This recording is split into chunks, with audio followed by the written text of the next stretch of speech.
Good evening friends. তো তোমরা দেখছো WP motivation YouTube channel. WP motivation YouTube চ্যানেলের পক্ষ থেকে প্রত্যেককে স্বাগত জানাই বন্ধুরা। তো আমি অরিজিৎ দা। তো আশা করি তোমরা প্রত্যেকে খুব ভালো আছো এবং খুব সুস্থ আছো। তো আজকে তোমাদের কী বিষয়ে ভিডিও করতে চলেছি, তোমরা টাইটেল এবং থাম্বনেল দেখে অবগত হয়ে গেছো তোমাদের কী বিষয়ে কিন্তু আজকে ভিডিও করতে চলেছি। তো আজকের ভিডিওটা তোমাদের জন্য খুবই খুবই একটা গুরুত্বপূর্ণ ভিডিও হতে চলেছে। যত গ্রুপ রয়েছে গ্রুপে কিন্তু বেশি বেশি করে কিন্তু শেয়ার করবে, এবং যদি ভিডিওটি সত্যি খুব হেল্পফুল মনে হয় থাকে একটা করে লাইক করে দেওয়ার অনুরোধ রইল।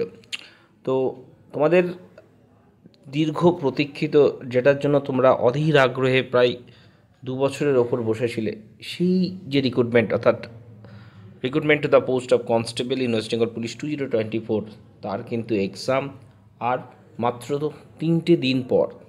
ঠিক আছে, তো এবার প্রত্যেকের মনের একটাই প্রশ্ন যে চারিদিকে আমরা অনেক কিছু শুনতে পাচ্ছি, বা যেটা মানে এমনটা হয়ে এসেছে, তো তার কি সত্যি কোনো প্রতিকার বা কোনো রকম স্টেপ কি নেওয়া হয়েছে, সেটা নিয়ে আজকের ভিডিওতে মেনলি আলোচনা করতে চলেছি। তার আগে আমি বলে রাখি, তোমাদের যখন এক্সাম শুরু হয়নি তার আগে থেকে কিন্তু আমি যখন ভিডিওতে তোমাদের বারবার বলে এসেছিলাম, এবছর পরীক্ষায় কিন্তু তোমাদের প্রচণ্ড কিন্তু সিকিউরিটির একটা ব্যবস্থা কিন্তু করা হয়েছে।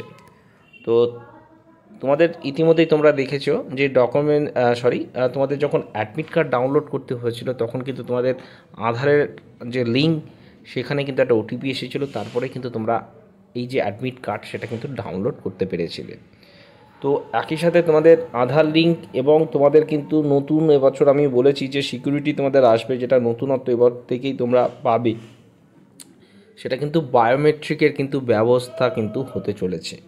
এবং অবশ্যই তোমাদের আগে থেকে এন্ট্রি করানো হবে, একটাই কারণ, প্রতিটা ক্যান্ডিডেটদের কিন্তু বায়োমেট্রিক ব্যবস্থা রয়েছে। বায়োমেট্রিকে যদি মিসম্যাচ না করে, সেক্ষেত্রে আধার কার্ড মানে তোমাদের কিন্তু শো করানো হবে, এবং আধার কার্ডের সঙ্গে ম্যাচ করানো হবে। এবং এমনটা এটাও বলা হয়েছে, দেখতে পাচ্ছ, যাদের আধার কার্ড নেই বা হারিয়ে গেছে, তারা কিন্তু অ্যাজ সুন অ্যাজ পসিবল নিজের যে লোকাল পিএস রয়েছে সেখানে একটা জিডি করে, এবং জিডি করার পর এবং মানে যে যে ইনস্ট্রাকশান দেওয়া হবে সেই কপি সহ সমস্ত কিছু কিন্তু সেই ক্যান্ডিডেটকে কিন্তু ক্যারি করতে হবে, এমনটা কিন্তু বলা হয়েছে। ঠিক আছে, তো এবছর হিউজ নাম্বার একটা ক্যান্ডিডেট, তোমরা জানো অনেক আগেই তোমাদের আপডেট আমি দিয়ে দিয়েছিলাম। ঠিক আছে, তো প্রায় 10 লাখের ওপর কিন্তু একটা ফর্ম ফিল আপ মানে অর্থাৎ আবেদনপত্র জমা হয়েছে। প্রায় 94,000 মতো একটা প্রার্থী তারা কিন্তু রিজেক্ট হয়েছে। ঠিক আছে, তা সত্ত্বেও কিন্তু দেখে নাও প্রায় 9 লাখ মানে কিন্তু একটা হিউজ নাম্বার অফ ক্যান্ডিডেট কিন্তু এই বছর এক্সাম দিচ্ছে। তো গতানুগতিকভাবে আমরা দেখে এসেছি, এরকম প্রায়ও কানঘোষা হয়েছে, বা অনেক জায়গায় আমরা দেখেছি যে একটা এই এক্সাম পর্ব সময় একটা দালাল চক্র কিন্তু কাজ করে, যে এরকম অনেক অসাধুভাবে, ঠিক আছে, অনেক ক্যান্ডিডেট তারা কিন্তু তাদের প্রলোভনে পা দিয়ে অনেক নথিপত্র, অনেক অর্থ, ঠিক আছে, সেগুলো মানে সেগুলোকে তাদের বিনিময়ে দিয়ে কিন্তু তারা কিন্তু এই সমস্ত ক্রিয়াকলাপ করে থাকে। তার ফলে কিন্তু যারা সাধারণ ছাত্রছাত্রী, যারা দিনরাত এক করে পরিশ্রম করে যারা আজকে মানে এই জায়গায় পৌঁছচ্ছে, তাদের ক্ষেত্রে সত্যিই খুব সমস্যার একটা সম্মুখীন হতে হয়।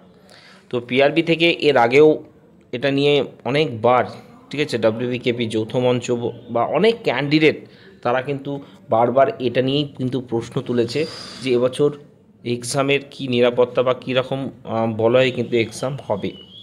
তো বারবার আমাদের মাননীয় চেয়ারম্যান স্যার এটা নিয়ে আশ্বস্ত করেছেন যে এবছর সমস্ত কিন্তু দুর্নীতিমুক্ত হবে এবং অনেক ফ্রেশ রিক্রুটমেন্ট হবে।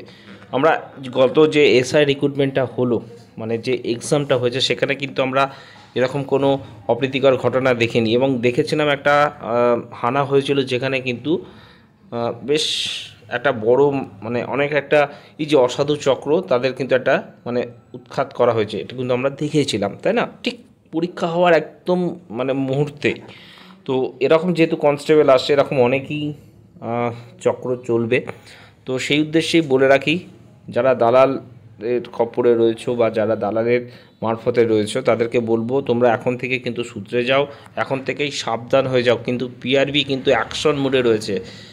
এই চেয়ারম্যান স্যার প্রতিটা ডিস্ট্রিক্টের, ঠিক আছে, প্রতিটা ডিস্ট্রিক্টের এসপি স্যার সহ সমস্ত হাই র্যাঙ্কের যারা অফিসাররা রয়েছেন, প্রত্যেকের এই যে আসন্ন ডাব্লিউপি কনস্টেবল যে এক্সাম এই যে সানডে, তার জন্য প্রখর নিরাপত্তা একটা বলয়ের ব্যবস্থা করা হয়েছে এবং সমস্ত জায়গায় কিন্তু এটা নিয়ে একটা রেড চলছে। যে কোনো মুহূর্তে সেই যে চক্র, যাদের বারবার আমি বলছি, সেই চক্রদের কিন্তু ধরার জন্য তারা কিন্তু একদম উদ্গ্রীব রয়েছেন। যে কোনো মুহূর্তে কিন্তু সেই চক্রকে তারা কিন্তু ধরা হতে পারে। প্রচুর কড়াকড়ি, ঠিক আছে, কিন্তু চলছে। এটুকু তোমাদের আবারও আমি সাবধান করে দিলাম, সুষ্ঠুভাবে তোমরা পরীক্ষা দাও, তোমাদের কেউ কিচ্ছু করবে না। কিন্তু এই যে অসৎ পথে একবার ধরা পড়লেই শুধুমাত্র এই রিক্রুটমেন্ট বলে নয়, আসন্ন যত রিক্রুটমেন্ট তোমাদের আসতে চলেছে সমস্ত রিক্রুটমেন্ট থেকে কিন্তু তুমি বঞ্চিত থেকে যাবে। এই কথাটা কিন্তু তোমরা মাথায় রেখে দেবে। তো এখনও বলছি, তোমাদের এই যে যা ডকুমেন্টস অর্থাৎ নথিপত্র বা যা কোনো কিছু জমা দিয়েছো সেগুলো প্রত্যেকে নিয়ে নেবে এবং সুষ্ঠুভাবে কিন্তু পরীক্ষা দাও, লিগ্যাল ওয়েতে কিন্তু পরীক্ষাটা দেবে, ঠিক আছে। একটা সিট অবশ্যই তোমাকে নিতে হবে, কিন্তু সেটা সৎভাবে কিন্তু এক্সামটা দিয়ে, ঠিক আছে। এটুকুই তোমাদের বলে রাখি। এবং তোমাদের এবছর পরীক্ষাটাও দেখবে, তোমাদের কিন্তু প্রচুর সিকিউরিটির মধ্যে কিন্তু থাকবে, তোমাদের প্রচণ্ড কড়াকড়ি কিন্তু করা হবে। আর প্রত্যেককে আবারও বলে রাখছি, অরিজিনাল আধার কার্ড কিন্তু প্রত্যেককে নিয়ে যাবে, ঠিক আছে। অরিজিনাল আধার কার্ড কিন্তু তোমাদের নিয়ে যেতে হবে, কারণ যার অরিজিনালের সঙ্গে লিঙ্ক রয়েছে, ঠিক আছে, তবেই কিন্তু এই বায়োমেট্রিকটা তোমাদের কিন্তু ম্যাচ করবে।